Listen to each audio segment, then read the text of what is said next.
Je vous fais les plus grosses promotions qu'il n'y a jamais eu sur mon site internet. Cette année, pour vous rencontrer, j'ai fait une vingtaine d'événements partout en France et à chaque fois on avait notre petite boutique éphémère. Afin de s'organiser au mieux, j'avais séparé le stock des boutiques à celui de mon site internet. Les événements sont maintenant finis pour moi cette année, on a donc rassemblé tout le stock et afin de laisser place à la nouvelle collection qui arrive très bientôt, j'ai décidé de vous faire les plus grosses promotions jamais faites sur mon site. Donc il y aura une promotion sur tous les suites et il y en a même certains qui seront à moins 50%. Comme vous pouvez voir derrière moi, il reste vraiment pas de stock, les rayons n'ont jamais été aussi vides ici. Donc dépêchez-vous parce que ça va partir très vite. Récemment, on a sorti avec le K13 mon modèle de casque avec ma petite marque juste ici. Mais avant de faire cette collab, on était déjà revendeur de casques. Ne sachant pas quoi faire des anciens casques, j'ai décidé de vous les offrir. Donc jusqu'à épuisement des stocks, pour un casque acheté, vous avez un casque offert automatiquement dans votre commande. Pareil, comme il y a des nouveaux modèles de Long qui arrivent, vous avez quelques paires qui seront en promotion. Vous avez le lien de mon site internet qui est dans la description. Faites-vous plaisir, tout ça doit disparaître parce que la nouvelle collection arrive très bientôt. Mesdames et messieurs, bonsoir et bienvenue dans cette nouvelle vidéo. Aujourd'hui, on va vous raconter une petite mésaventure qui nous est arrivée. Ce week-end, on a fait une démonstration à Compiègne, dans une petite ville juste à côté de chez nous. D'ailleurs, merci à tous ceux qui sont venus nous voir. Je vous passe quelques extraits.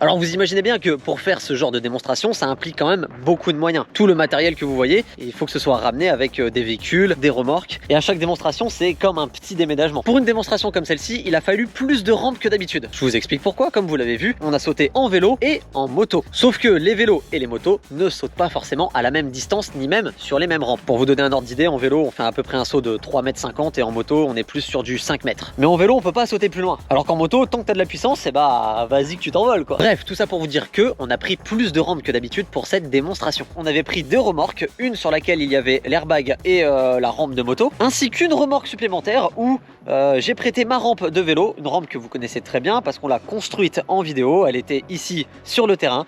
Je dis était, ouais, je commence à parler au passé parce que vous allez vite comprendre. Il fallait aussi une rampe de lancement, un quarter qui permettait au vélo de prendre de la vitesse. Là, on est sur le terrain de vélo, c'est la rampe qui était juste ici, qui nous servait à faire demi-tour pour enchaîner sur la ligne.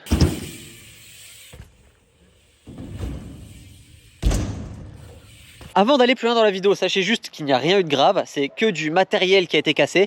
C'est assez impressionnant, mais personne n'a rien eu. Tout le monde s'en est super bien sorti, c'est juste de la casse matérielle, voilà. À la fin de la démonstration, on a rangé tout le matériel et on est reparti avec les deux remorques. Une personne avait la remorque avec l'airbag ainsi que la rampe de moto, et sur l'autre remorque, il y avait mes rampes.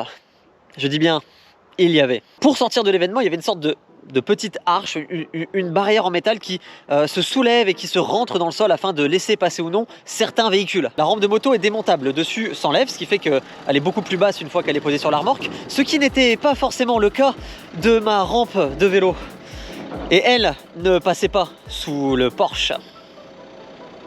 Alors on vient de récupérer la remorque parce que moi j'étais plus sur l'événement au moment où ça arrivait. C'est un petit peu choquant quoi, elle ressemble plus trop à la rampe qu'on avait fabriquée. On dirait un mur. T'as vu la raideur du truc, elle revient en arrière carrément maintenant. C'est une verte rampe. Ouais, elle est plus raide que la rampe là qu'on a construit derrière, c'est un truc de fou. Bon alors on en rigole maintenant, mais sur le coup c'était un peu waouh. Le principal c'est que personne n'a été blessé, ça aurait pu être beaucoup plus grave que ça. On aurait pu imaginer, je sais pas, une voiture derrière, les rampes qui volent sur la route. Tu as dit que la sangle, la voiture derrière a failli se prendre la sangle et tout, que ça l'a arraché et tout. Ah oui, c'est vrai que j'avais zappé ça. La voiture qui suivait derrière, il y a une sangle qui a pété. Et sur les sangles, vous avez des gros machins comme ceci. Et il y a un truc comme ça qui a volé. Et c'est lourd ça, c'est lourd. Et qui a failli atterrir sur une voiture derrière.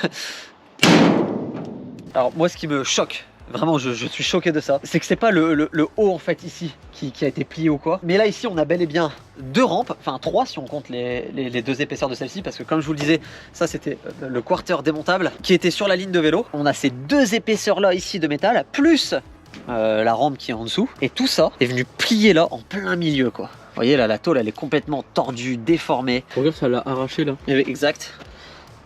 C'est pas évident à voir avec la remorque tout ça, mais là vous pouvez voir complètement que le pied s'est fait littéralement arracher, hein. La soudure n'a servi à rien. En tout cas la soudure n'a pas cassé. C'est pas la soudure qui a cassé, c'est le tube qui s'est arraché. Maintenant c'est là qu'on voit que utiliser des bonnes sangles quand on a un gros chargement c'est super important.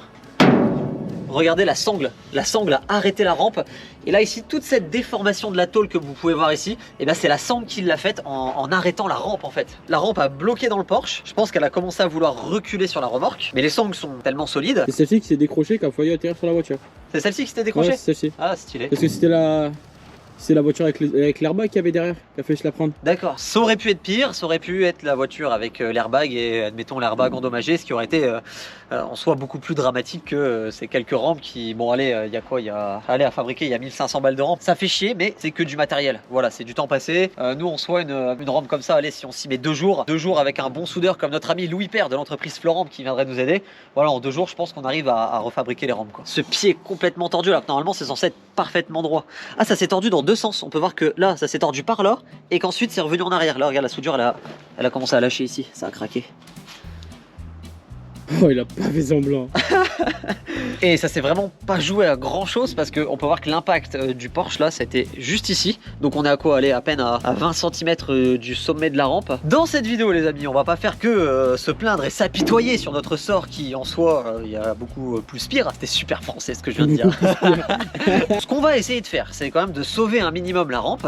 Alors on ne pourra pas la retordre, c'est complètement impossible. Vous avez vu, les pieds se sont dessoudés, c'est tordu dans tous les sens, ça a cassé. En revanche, on peut voir que toute la partie supérieure de la rampe, alors, on a quand même une partie qui est intacte. Alors j'ai pour espoir, je ne sais pas si ça va marcher, restez bien jusqu'à la fin de la vidéo pour voir si on va y arriver. Je me verrais bien la découper en 2, la retourner, lui faire évidemment quelques petites modifications pour que ça puisse rouler et refabriquer un plus petit saut du coup parce qu'on n'aura qu'une demi-rampe et la mettre sur le terrain de moto et la transformer en un nouveau petit saut pour la moto. En revanche, ce joli petit quarter qui nous suit depuis maintenant l'ancienne recyclerie, je pense que là on va pas pouvoir beaucoup le recycler celui-là. Alors on va pas le jeter, hein. Vous connaissez, énorme rat que je suis, recycleur, on va dire recycleur plutôt. Alors, on va pouvoir récupérer des choses, hein. C'est pas perdu non plus. On va décharger tout ça. Ce qui me choque le plus, c'est quand même cette sangle qui a réussi à retenir toutes les rampes. C'est la trace de la sangle quoi. Ça a plié la rampe. Ah mais c'est bizarre que ça l'a pas coupé. C'est assez tranchant quand même. Ouais, moi je pensais que le bas ça aurait coupé la sangle, mais Dutch Qualitad.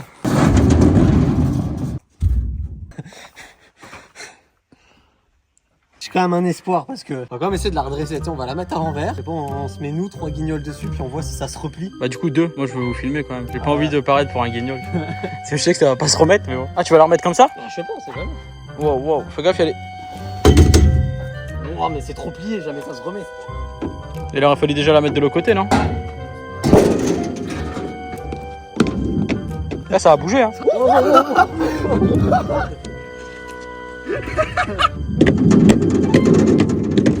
J'ai pris une règle pour venir tracer un trait sur la rampe. C'est le trait qui indiquera notre découpe. Et on va essayer vraiment de la couper le plus haut possible pour pouvoir sauver un maximum de matière. Donc elle est pas tordue uniformément. Mais on voit que ça a tordu à peu près à 10 cm du tube. Et de l'autre côté beaucoup plus. Alors on va mesurer, tracer un trait et on va voir ce qu'on arrive à sauver. Voilà. Alors c'est pas le plus beau des traits mais ça fera le taf. Tu veux commencer par quoi? On coupe les pieds en premier ou la courbe? Je pense que c'est mieux de couper ça, comme ça si on coupe les pieds et je coupe ça, elle va tomber direct. Ah bah oui. Parce que si je coupe ça, il y a encore les pieds qui vont la retenir. C'est vrai. Je pense qu'on coupe ça et après on coupe les pieds là.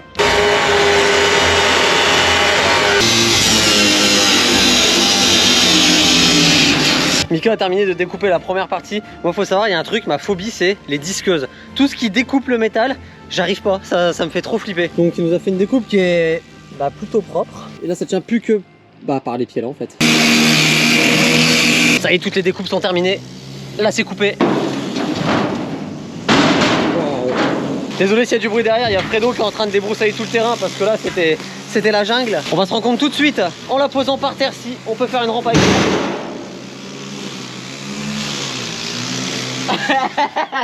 On peut rien faire avec ça.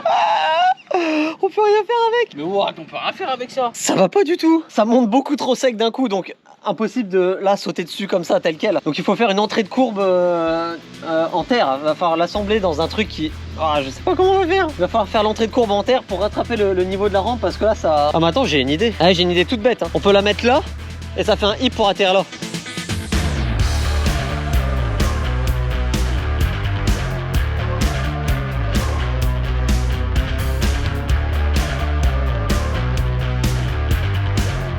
Et voilà à quoi ressemble notre petit sauvetage de rampe. Alors ce sera pas le plus gros saut du terrain, ça ne sera pas le plus impressionnant, Mais en attendant, je pense que ça va sauter. Alors je vais vous expliquer qu'est-ce qu'on compte faire avec cette rampe quand même. Là on sera pas sur un saut tout droit, ça s'appelle un hip, un petit saut à 90 degrés. Le but est de partir de cette rampe là, de tourner en l'air et d'atterrir dans le start de vélo. C'est la seule idée que j'ai trouvée pour le moment. Si vous avez mieux, n'hésitez pas à la proposer dans les commentaires. Alors comme le rayon de courbe n'était pas bon étant donné qu'on a retourné ce qui restait de la rampe, on a dû la poser sur des palettes, ça l'a rehaussé et ensuite on a rattrapé ce qui restait de la courbe avec un petit peu de terre en bas. Donc comme le bout de rampe qui restait est assez léger, je suis venu visser un pied là par derrière, histoire que quand je passe dessus en moto, elle bascule pas. J'ai quand même fait un truc assez impressionnant. On a quand même tout ça de longueur à passer et en plus faut tourner en l'air pour pouvoir se remettre droit et atterrir ici. Ah, peut-être pour qu'ils comprennent, faudrait que t'essayes. Oui, on va essayer. J'ai un casque qui traîne dans le coin.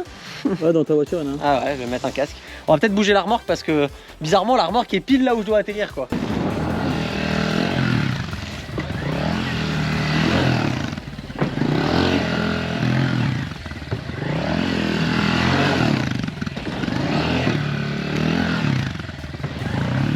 C'est la première fois que j'essaie d'être dans la moto et ça marche. Waouh! Comme par hasard, faut que monsieur se mette là où je dois atterrir. Ouais, faut qu'il bouge le chat là parce que. Je s'est couché. Bon, je l'ai calé tout là-haut, mais descends pas. Hein. Tu as fait peur? Non, mais moi je suis sûr que il se mettra pas sur la réception. Bah, c'est vraiment stylé, ça fait partir haut en plus, j'ai l'impression, non? Eh, franchement, si je me débrouille bien, il y a moyen que j'arrive à atterrir sur la planche en bois.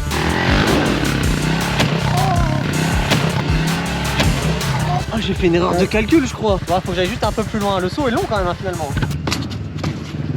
On va pas lui dire, mais la rampe pas con.